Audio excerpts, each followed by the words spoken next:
There's what you do, there's what you say, and then there's who you are when everything falls apart. When the spotlight's gone, when no one's watching. Character isn't a mask. It's not talent, and it's definitely not the brand you build.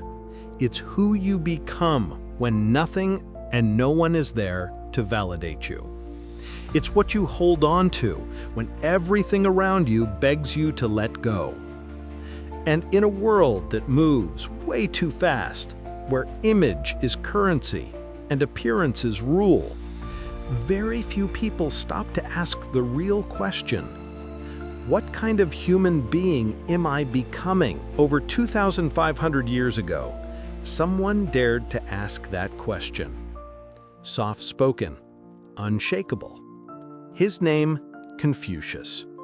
Not a productivity guru, not a motivational speaker, but a philosopher, a guide, a man obsessed not with success, but with inner alignment. He taught the power of dignity, even in the dark. He believed your life should be a mirror of your values, that your actions, especially the quiet, unnoticed ones, shape who you are. In this video, we'll explore how Confucius understood character, not explosive personality, but moral character, the kind that earns respect, not from others first, but from yourself. We'll dive into his most essential ideas, into words that seem simple but cut deep. And we'll see how this ancient wisdom can still help you today to become more grounded, more honest, more whole. Not through big declarations, but through the quiet discipline of daily integrity.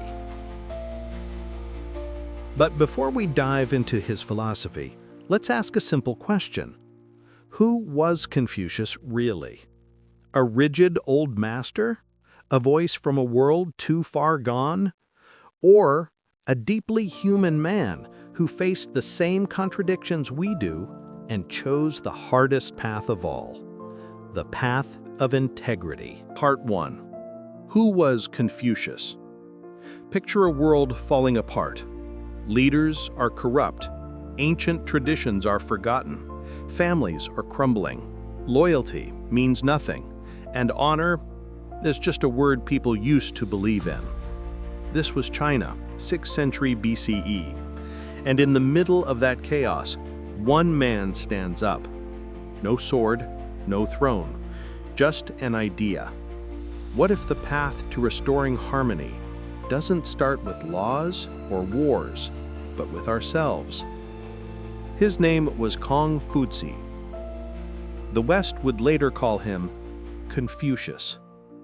He wasn't born into power, no royal blood. He knew pain, loss, rejection. Raised by a single mother, shaped by hardship, driven by one burning question: what makes a human truly noble? How does one live with integrity? He wasn't a prophet, not a mystic. He was a teacher, a listener, a man grounded in reality. He rarely spoke of gods, but constantly of duty, not truth in the heavens, but rightness here, now, on earth. In a time of confusion, he became a symbol of clarity. He taught the young, challenged the powerful, traveled from city to city, often ignored, often dismissed. He didn't want to overthrow the world, he wanted to repair it. Repair the bond between a person and themselves, between parent and child, leader and people, old and young. He believed in education as a force for transformation, but not the kind that fills your head with facts, the kind that shapes your character. Demand a lot from yourself, expect little from others, and you'll avoid a lot of trouble. But today, be honest, when you look around at social media, relationships, politics, work, do you see more people demanding of themselves or demanding from others? Let that question sit with you, and if it speaks to you, drop a comment below.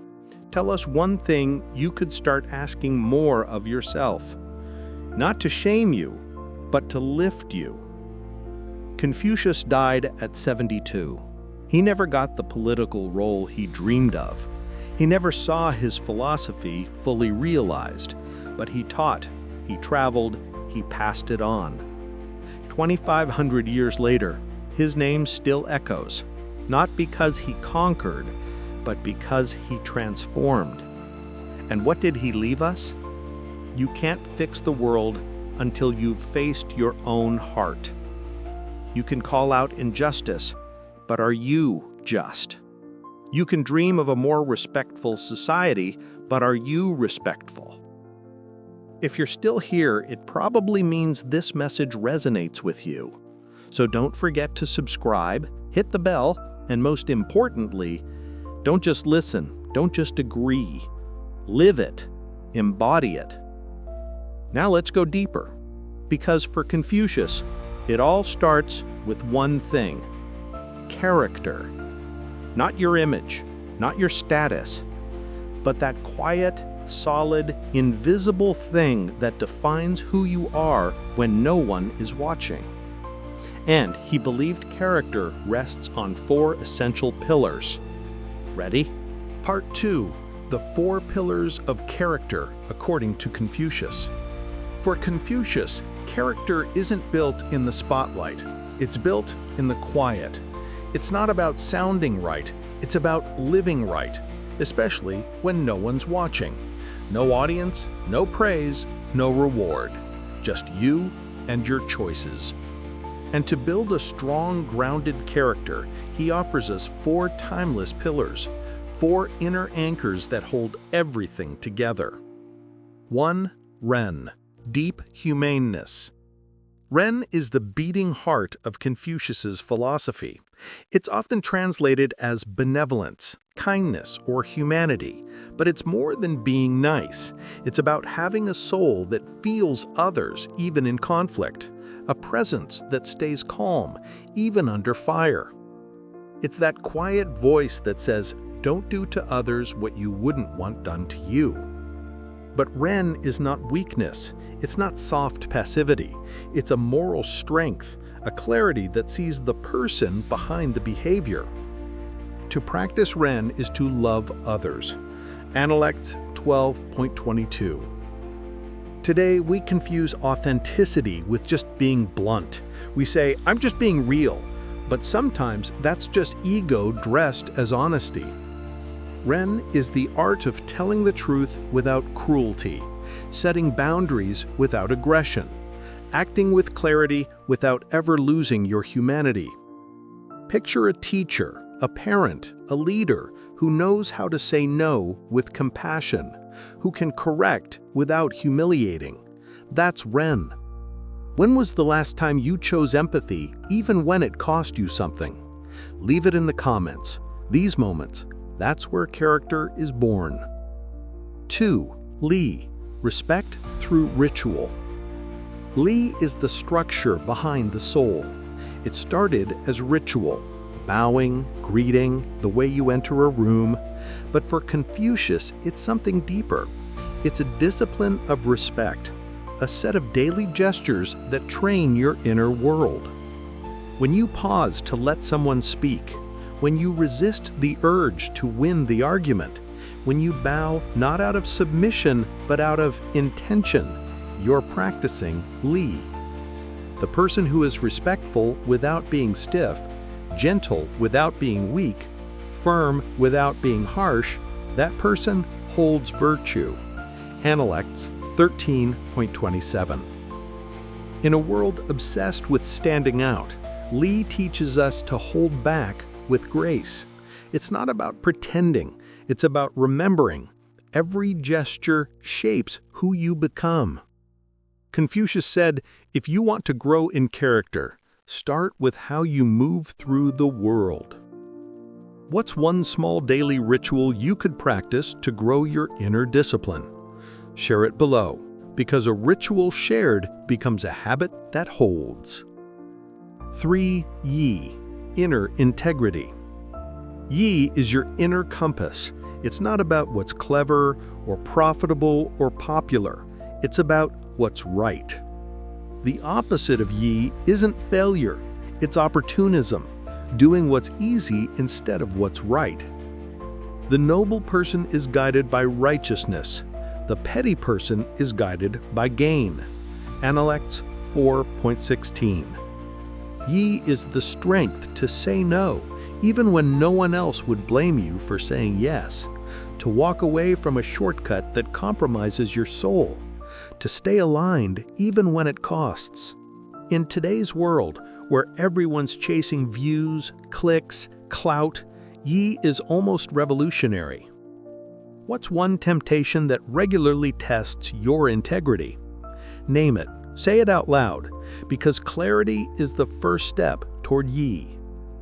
4. Z, living wisdom. Z is not about being the smartest in the room. It's about seeing clearly yourself, others, the world. Z is the quiet wisdom that listens before speaking, observes before judging, reflects before acting. The wise are not rigid, not biased, not stubborn, not selfish. Analects 9.4. Z is what balances the other virtues, because without Z, Ren becomes naive, Yi becomes rigid, Li becomes robotic. Wisdom is the art of nuance, and in a world screaming for extremes, it's becoming rare. What would wisdom look like for you, today, not someday? Write it, then live it, because knowing without doing is just pride in disguise. The moral square. Confucius doesn't give us a life hack, he gives us a map. 4 interconnected virtues, a moral square to walk day by day. Ren, compassion in action. Li, disciplined respect. Yi, moral integrity. Z, clear-eyed wisdom. There is no strong character without this foundation. No real leadership, no true peace of mind. And here's the good news. You can start walking this square today. In your words, in your silence, in how you show up, especially when it's hard. If this vision of character speaks to you, if you're tired of noise and hungry for something solid, then like this video to support timeless wisdom in a world of trends. Subscribe if you want more content like this, rooted and real. Share it with someone who's working on their inner strength, not just outer success. Because we don't need more charisma, we need more people of character. Part 3. The Journey. Becoming a Junzi, a person of inner nobility. All these pillars, Ren, Li, Yi, Ji, they're not abstract ideas, they're steps, and they all lead to one destination, the Junzi. In Confucian texts, the Junzi isn't some elite title. He's not the richest man in the room, not the most followed, not the loudest voice. He is the ideal human being. The word Junzi literally means noble person, but this nobility isn't inherited, it's earned from the inside out. The Junzi is hard on himself, the petty person is hard on others. Analects 15.21. The Junzi wasn't born virtuous, he became it. Confucius never said we come into this world already wise. He doesn't flatter you with illusions. He calls you to the work. A Junzi is forged in daily practice through self-correction, through study, through humility. Every day he refines how he thinks, how he speaks, how he responds to a world that often doesn't deserve grace. He doesn't aim to shine, he aims to be true. The opposite of the Junzi is the Xiao Ren, the small person. The Xiaoren isn't evil, but he's driven by self-interest. He talks more than he listens, flatters in public, gossips in private. He flows with trends, but has no spine. He craves attention, applause, validation. But the Junzi, he just wants to stand upright, even when no one sees him. The noble person is calm and steady.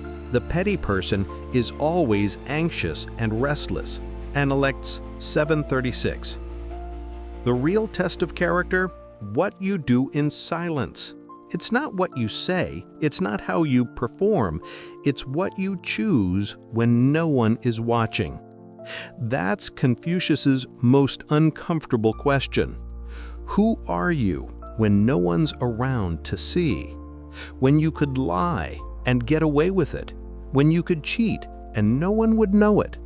When you hold power or anonymity in your hands, what do you do with it? That is where the Junzi is born, in the quiet courage of invisible choices. The Junzi is rigorous, but never harsh. He's not perfect. He makes mistakes. He hesitates. He falls. But he always gets back up. He learns. He reflects. He questions himself before judging others. He doesn't preach. He embodies. When you see someone wise, try to become like them. When you see someone lacking virtue, look inward first. Analects 417. Being a Junzi today, a modern application, you don't need to live in ancient China to walk this path.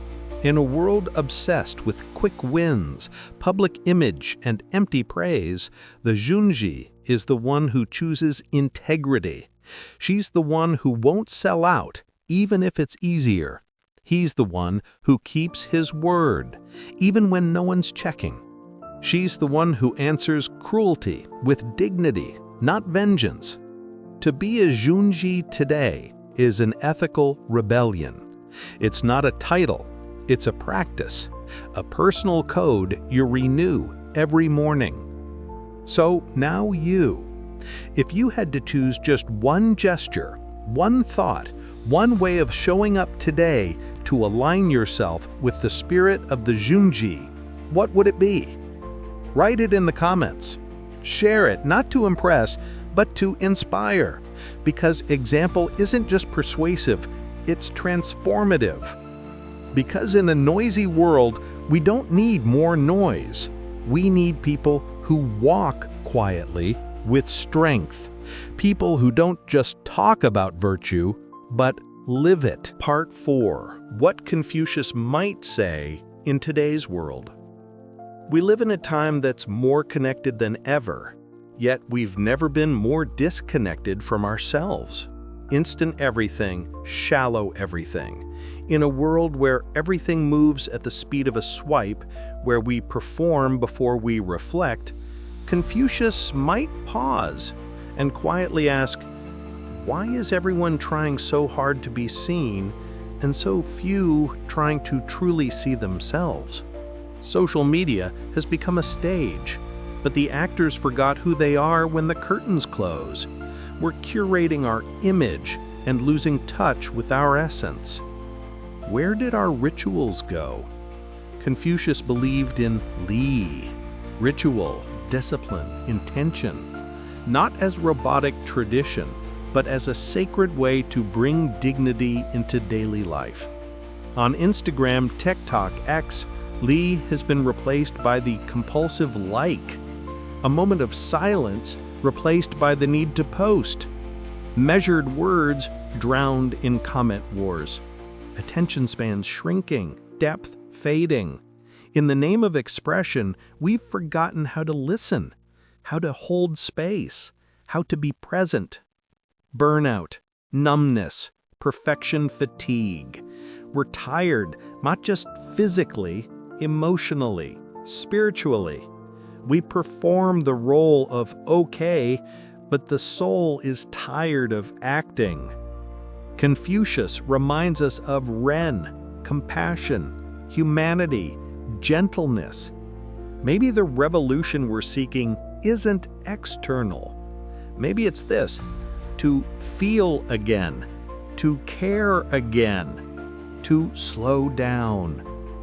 Be kind, especially when the world isn't. If Confucius had a Twitter bio.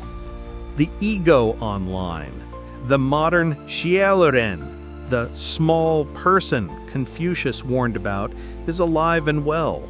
He hides behind screens, quick to judge, slow to reflect. He posts to attack.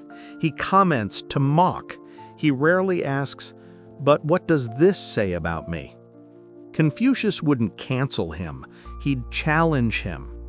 Before you fix the world, fix the mirror you're avoiding. What would Confucius say to Instagram? Don't live to impress, live to embody. Not for likes, not for the algorithm, but for inner alignment. Say less, mean more. Let your actions speak. Let your silence carry weight. Let your words cost something. The digital world as a moral playground. What if the scroll wasn't just distraction, but a mirror? What if every post, every comment, every message was filtered, not by aesthetics, but by Ren, Li, and Yi? What if likes weren't currency, but gestures of real connection? What if you didn't post to prove, but to uplift? What if the digital world became your daily dojo for practicing discipline, restraint, respect? And you? How do you use social media? To be seen or to truly connect? Do you bring your version of Ren, of Li, of inner virtue into the way you post, scroll, and engage? Drop your thoughts in the comments, not just for me, but for you. And for someone else who might need the reminder today. Because we don't need more noise. We need more people who think before they speak, who scroll with self-awareness, who use technology without letting it use them. And as Confucius might say, when you learn to master yourself, the world begins to change. Conclusion: character is a life's work. What if character is what remains when everything else falls apart? Not your curated profile on LinkedIn, not your highlight reel on Instagram, but the choices you make when no one's watching, when it's hard, when it costs you something, when there's no applause, no audience, and no reward. That, to Confucius, is true character, an inner commitment, a quiet integrity between what you know is right and what you actually do. The master never asked you to be perfect. He asked you to be aligned, to walk with honor, with respect, with consistency, to grow, not to shine, but to serve, to uplift, to embody. Because real progress, it doesn't start by changing the world. It starts by changing yourself. Let's pause and remember. Character isn't a trait. It's a construction. It's built choice by choice, word by word, day by day. Rituals, liku, aren't empty traditions. They're anchors. They remind us of what matters when the noise tries to make us forget. Ren, compassion, is the beating heart of a noble life. It's the art of loving, not naively, but with intention. And wisdom, it's not just knowing, it's seeing clearly and choosing wisely. Now it's your turn. Let me ask you something simple. What part of your character are you ready to strengthen? Patience, humility, discipline, quiet courage? Write it down in the comments, not to impress, but to anchor your intention. And another, what small ritual could you start today to nurture that part of yourself? Just one thing, Maybe a moment of silence each morning.